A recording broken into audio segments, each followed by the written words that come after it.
Assalamualaikum warahmatullahi wabarakatuh. Baiklah, untuk malam ini, eee, untuk mata kuliah pengantar teknologi informasi, kita masuk ke pertemuan yang ke-10. Nah ya, pertemuan yang ke-10.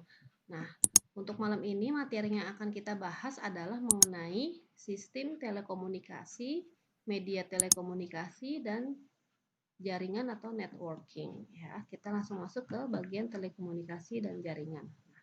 Jadi dalam sistem telekomunikasi itu ada apa saja? Nah,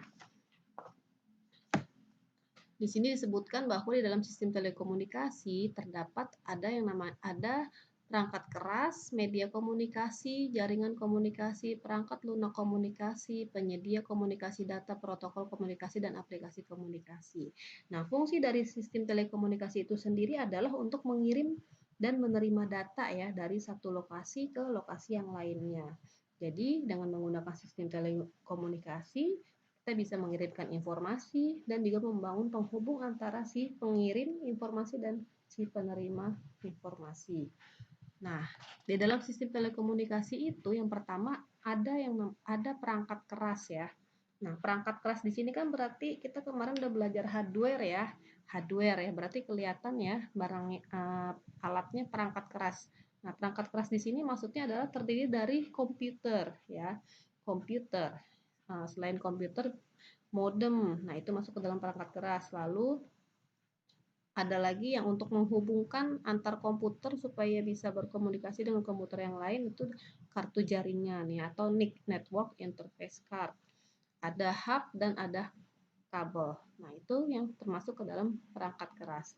Nah, lalu yang kedua adalah media komunikasi. Nah, di dalam sistem telekomunikasi ada yang namanya media komunikasi. Nah, media yang digunakan jadi media komunikasi itu adalah media yang digunakan untuk proses komunikasi ya untuk mencapai suatu tujuan.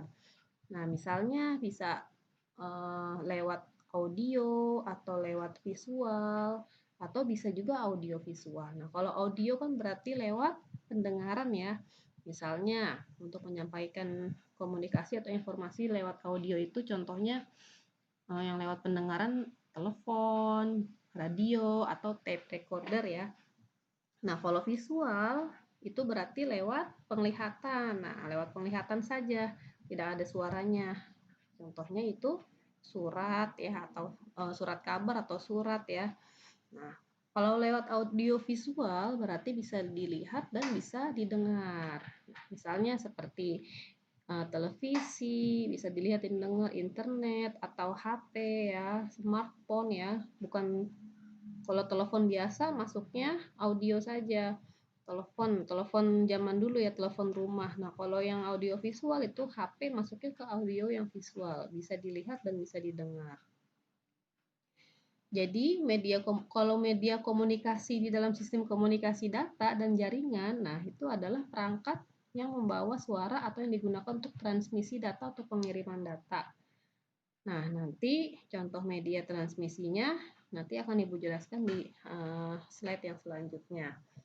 Jadi, secara umum media komunikasi ini kalau misalkan di dalam jaringan itu ada dua jenis ya, ada media komunikasi dengan kabel dan nirkabel. Nah, itu nanti juga akan dibahas di slide selanjutnya.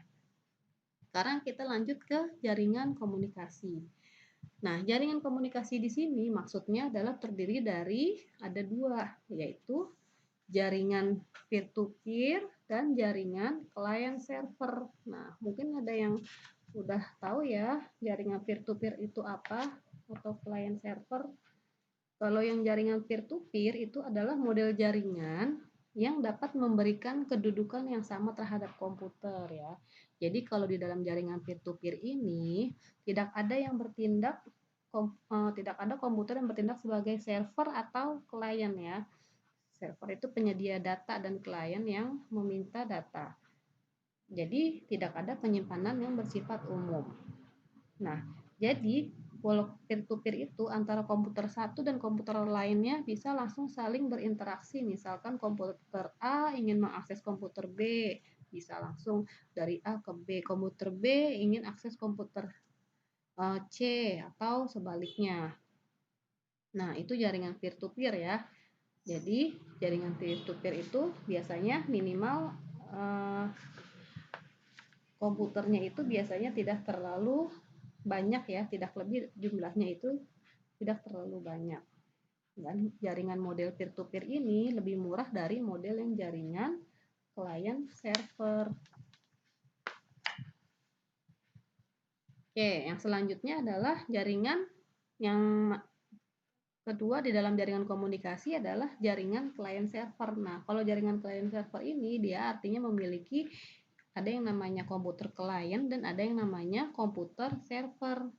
Nah, komputer client itu adalah komputer yang meminta layanan ya. Maksudnya dia meminta data, yang meminta data. Nah, atau bisa juga perangkat keras, meminta data misalkan printer, dia jadi klien bisa. Nah, kalau si komputer server itu artinya komputer yang bertindak untuk melayani permintaan si komputer server tadi. Nah, itu yang namanya jaringan client server. Nah, kelebihannya untuk yang client server ini yang pasti dia kecepatan aksesnya lebih tinggi ya, dan backup datanya juga lebih baik. Tapi kurangannya biaya operasionalnya relatif lebih mahal karena memang harus ada komputer khusus ya, yang artinya di sini yang mempunyai spek tinggi ya, spesifikasi tinggi untuk dijadikan sebagai komputer server. Jadi kelangsungan jaringannya itu sangat bergantung pada si server tersebut.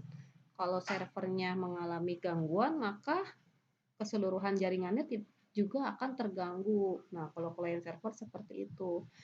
Kalau peer-to-peer enggak, karena dia enggak ada server di sana. Dia bisa langsung akses antara satu komputer ke komputer lainnya dan biayanya lebih murah. Nah, itu tadi jaringan komunikasi.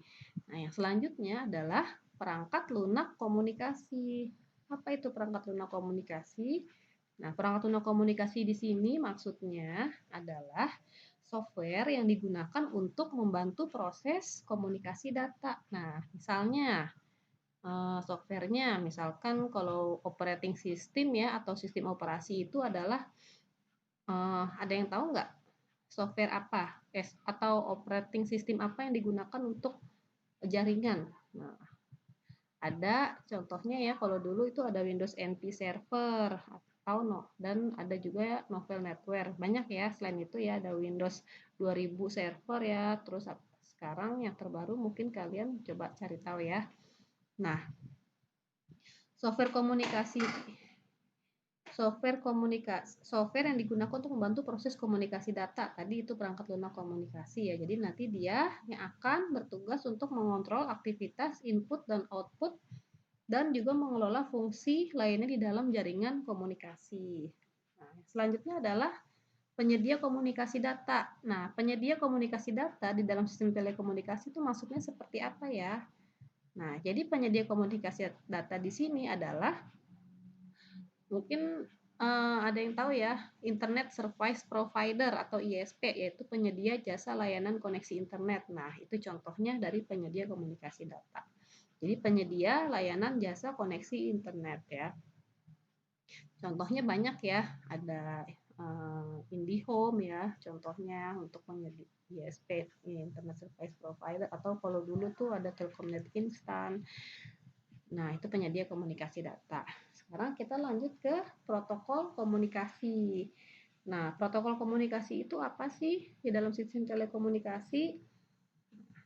Jadi, protokol komunikasi itu adalah suatu aturan fungsi yang terdapat di dalam sebuah jaringan komputer.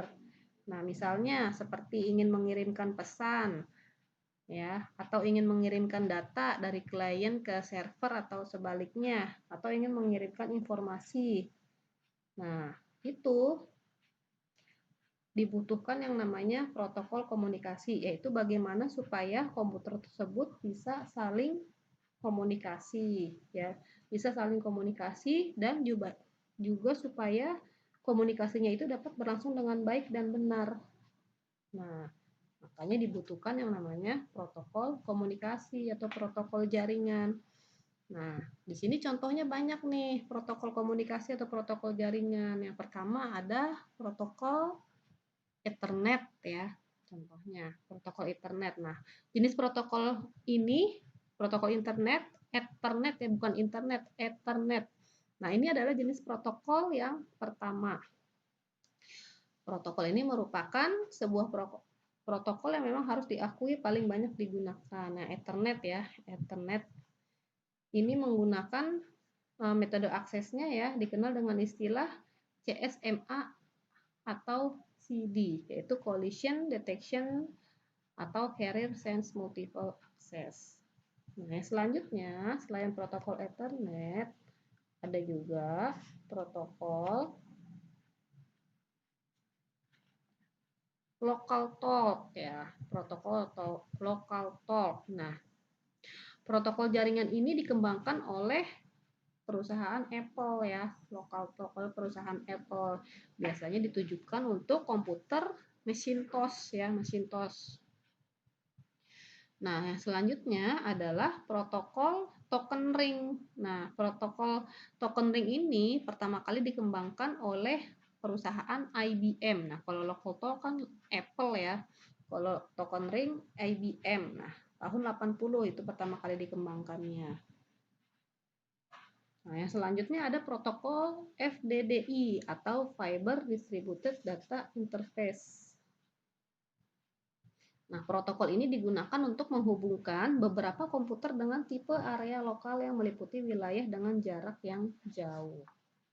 Nah, dan yang selanjutnya adalah protokol TCP/IP. Mungkin ini yang paling familiar, yang paling sering kita dengar ya. Protokol TCP/IP. Singkatannya adalah Transmission Control Protocol atau Internet Protocol. Nah, ini merupakan protokol TCP/IP ya, merupakan standar komunikasi data yang digunakan oleh komunitas internet ya dalam proses tukar-menukar data dari satu komputer ke komputer lain di dalam jaringan internet. Nah, jadi protokol ini memang tidak dapat berdiri sendiri karena memang protokol ini berupa kumpulan protokol. Jadi memang protokol TCP/IP ini yang paling banyak digunakan saat ini ya, yaitu protokol TCP/IP. Nah, selanjutnya ada protokol HTTP, Hypertext Transfer Protocol singkatannya.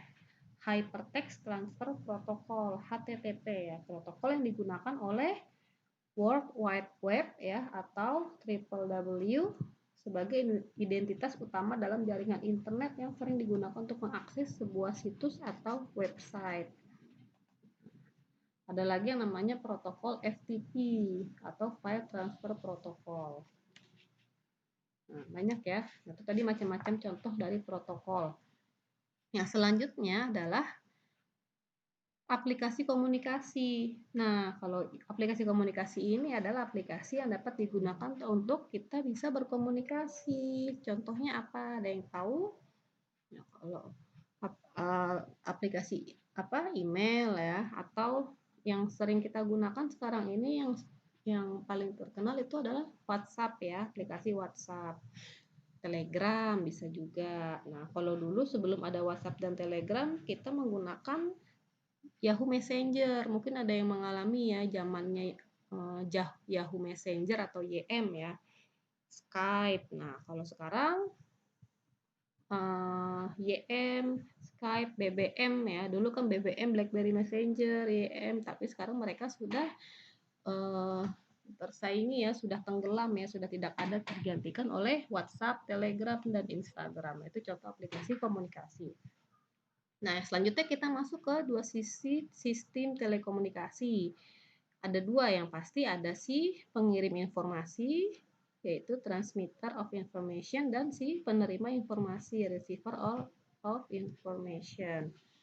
Nah, fungsi sistem telekomunikasi tadi seperti yang sudah dijelaskan di awal, yaitu untuk mengirim dan menerima data dari satu lokasi ke lokasi yang lainnya. Fungsi sistem telekomunikasi. Nah, media telekomunikasi ada dua ya, ada sinyal analog dan sinyal digital. Nah, sinyal analog ini sifatnya dia terus bervariasi ya, berubah-ubah, terus berubah. Contohnya adalah suara, cahaya, atau temperatur. Nah, kalau sinyal digital Sinyal digital itu adalah sinyal yang memiliki bentuk berlawanan, yaitu 1 dan 0 ya. Seperti pada yang terdapat pada peralatan elektronik ya. Nah, seperti yang sudah pernah Ibu jelaskan sebelumnya, yaitu 1 menunjukkan on atau nyala dan 0 adalah off. Jadi, semua sinyal digital harus dirubah dulu ke dalam sinyal analog. Nah, masih ingat nggak alat apa sih yang bisa melakukan translasi dari sinyal digital ke analog? Nah, itu adalah modem ya, modulasi demodulator. Suatu alat yang bisa merubah sinyal digital ke analog dan analog ke digital. Oke, yang selanjutnya kita masuk ke prosesor komunikasi, yaitu atau communication processor. Yang contohnya pertama ada modem. Tadi modem sudah Ibu jelaskan ya.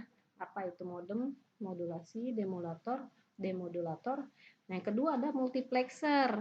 Nah, multiplexer ini adalah suatu alat yang memungkinkan pengiriman dan penerimaan berupa pesan secara serentak ya. Jadi kalau dengan multiplexer, pengiriman dan penerimaan berupa pesannya itu dilakukan secara serentak atau bersamaan.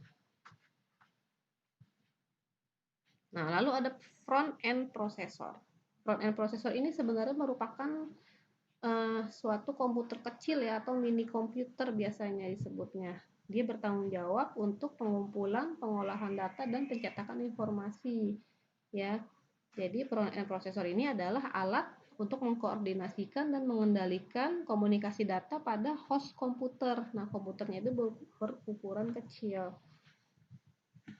Nah, selanjutnya ada channel dan media komunikasi. Nah, media yang pertama ada media kabel atau kabel media.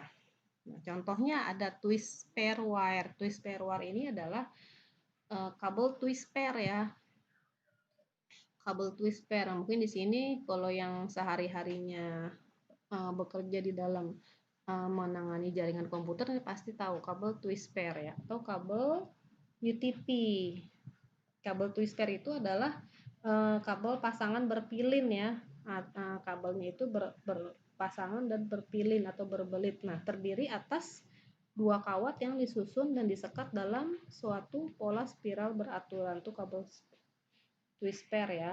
Contohnya adalah kabel UTP atau kabel jaringan. UTP itu unsealed twist pair ya. Nah, lalu yang selanjutnya ada kabel koaksial. Nah, kabel koaksial ini adalah kabel jaringan yang dibungkus dengan metal yang lembek. Nah, untuk kabel koaksial ini dia lebih murah ya. Instalasi jaringan dengan menggunakan kabel ini biasanya lebih murah dibandingkan dengan menggunakan kabel UTP. Dan kecepatan aksesnya tapi lebih lambat karena lebih murah. Nah, contohnya itu kalau kabel koaksial itu penampakannya itu contohnya adalah seperti kabel antena TV ya, yang buat nyolokin antena TV kabel. Nah, itu kabel koaksial yang digunakan. Ya, jadi kabel koaksial ini biasanya dia lebih efisien digunakan untuk sistem jaringan dengan kapasitas yang sedikit karena kecepatan aksesnya juga tidak memungkinkan untuk digunakan pada jaringan dengan kapasitas besar. Nah, selanjutnya ada kabel fiber optik. Nah, kabel fiber optik ini kabel serat kaca ya, biasanya terkenalnya namanya. Itu suatu media transmisi yang memiliki bahan utama yang terbuat dari serat kaca yang sangat halus dan telah dicampur dengan bahan plastik yang menggunakan pembiasan cahaya di dalam melakukan transmisinya atau pengirimannya. Nah, kalau kabel fiber optik ini lebih mahal ya, paling mahal ya dia di antara dua yang sebelumnya, karena memang kecepatannya itu di dalam mentransmisikan data dia bisa mentransmisikan atau mengirimkan puluhan juta bit digital per detik. Coba bayangkan ya, berarti cepat banget ya. Pada link kabel optik yang beroperasi dalam sebuah jaringan komersial. Nah, ini bisa untuk cukup mengantarkan ribuan panggilan telepon ya, kalau kita samakan dengan panggilan telepon. Nah, fiber optik ya cepat dia di dalam mengirimkan datanya. Kabel kecepatan tinggi. Nah, yang selanjutnya adalah radio seluler atau gelombang radio. Lalu ada gelombang infrared ya, untuk komunikasi jarak dekat kalau infrared biasanya. Contohnya remote TV, yaitu menggunakan sinar infrared. Kalau radio seluler, gelombang radio ya HP. Nah, selanjutnya adalah media penyaringan atau broadcast media. Nah, contohnya adalah microwave transmission. Microwave transmission ini gelombang radio yang menggunakan frekuensi tinggi. Jadi, antara si pengirim data dan si penerima data itu harus berada pada satu garis lurus atau garis pandang untuk dapat berkomunikasi dengan baik. Nah, biasanya maka microwave ini biasanya disebut juga dengan transmisi garis pandang. Nah, yang selanjutnya adalah dengan contoh broadcast yang selanjutnya adalah satellite transmission. Nah, kalau yang satelit ini menggunakan satelit sebagai jalur aksesnya. Yang pasti jangkauannya itu lebih luas, yang dicakup lebih luas dan mampu menjangkau lokasi yang tidak mungkin terjangkau melalui alat. Nah, ya, tapi waktu yang dibutuhkan untuk melakukan proses komunikasi juga lebih panjang. Nah, tapi kekurangannya satelit transmission ini, kalau kelebihannya tadi kan jangkauan yang dicakup lebih luas ya, tapi kekurangannya dia juga seringkali mengalami gangguan yang disebabkan oleh radiasi gelombang matahari. Jadi kalau komunikasinya malam hari itu lebih baik ya daripada siang hari dengan menggunakan satelit transmission. Nah, yang selanjutnya kita masuk ke karakter media komunikasi. Nah, karakter media komunikasi itu yang pertama ada kecepatan pengiriman. Kecepatan pengiriman di sini maksudnya adalah jumlah total data atau informasi yang akan dikirimkan. Nah, itu satuan itu diukur dengan bits per detik atau BPS atau baud rate ya. Jadi, jumlah total data atau informasi yang dikirimkan. Nah, cara pengirimannya, mode transmissionnya bisa dengan cara asynchronous transmission dan bisa dengan cara synchronous transmission. Nah, kalau yang asynchronous transmission ini mengirimkan satu karakter data pada saluran pada saat tertentu, ya. Biasanya untuk mode asinkronus ini digunakan untuk pengiriman kecepatan rendah. Nah, kalau yang sinkronus transmission ini mengirimkannya sekumpulan data secara simultan ya. Nah, biasanya datanya dalam jumlah besar dan dengan kecepatan tinggi untuk yang sinkronus. Lalu karakter media komunikasi yang selanjutnya adalah ketepatan pengirimannya, yaitu transmission akurasinya harus tepat. Nah, selanjutnya adalah pengangkut dan pelayanan telekomunikasi atau telecommunication carriers and service. Contohnya yang pertama ada switch and dedicated lines. Nah, switch and dedicated line ini saluran khusus ya, dedicated line, saluran khusus. Ini adalah jalur telekomunikasi antar dua titik yang tersedia 24 jam sehari untuk digunakan oleh pengguna yang ditunjuk. Misalkan pengguna yang ditunjuk itu bisa individu, perorangan, atau perusahaan. Dan ini tidak dibagikan secara umum di antara banyak pengguna. Seperti saluran dial-up itu enggak ya. Jadi saluran khusus ya, dia dedicated line. Dapat berupa jalur fisik yang dimiliki oleh pengguna atau disewa dari perusahaan telepon. Nah, yang selanjutnya adalah wide area telecommunication atau WATS. Layanan telekomunikasi area luas, maksudnya itu adalah layanan telekomunikasi tipe dial yang memungkinkan pelanggan melakukan panggilan keluar ya, outwards, dan untuk menerima panggilan masuk inwards atau menggunakan kombinasi kedua layanan. Jadi WATS ini menyediakan telekomunikasi jenis dial ya. Nah, yang selanjutnya adalah telepon dan layanan hubungan telepon dan dialing service. Ini layanan telepon ya. Nah, selanjutnya adalah layanan yang terintegrasi jaringan digital atau Integrated Service Digital Network ISDN. Ini suatu sistem telekomunikasi di mana layanan antara data, suara, dan gambar diintegrasikan ya ke dalam suatu jaringan. Ya. Itu jaringan ISDN. Yang selanjutnya adalah jalur langganan digital atau digital subscriber line. Ini adalah keluarga teknologi yang digunakan untuk mengirimkan data digital melalui saluran telepon. Nah, selanjutnya kita masuk ke bab jaringan ya. Jaringan, network atau networking. Maksudnya di sini adalah jaringan komputer ya, networking. Ada yang namanya jaringan area lokal atau local area network, LAN biasanya disingkatnya, dan ada yang namanya wide area network atau WAN.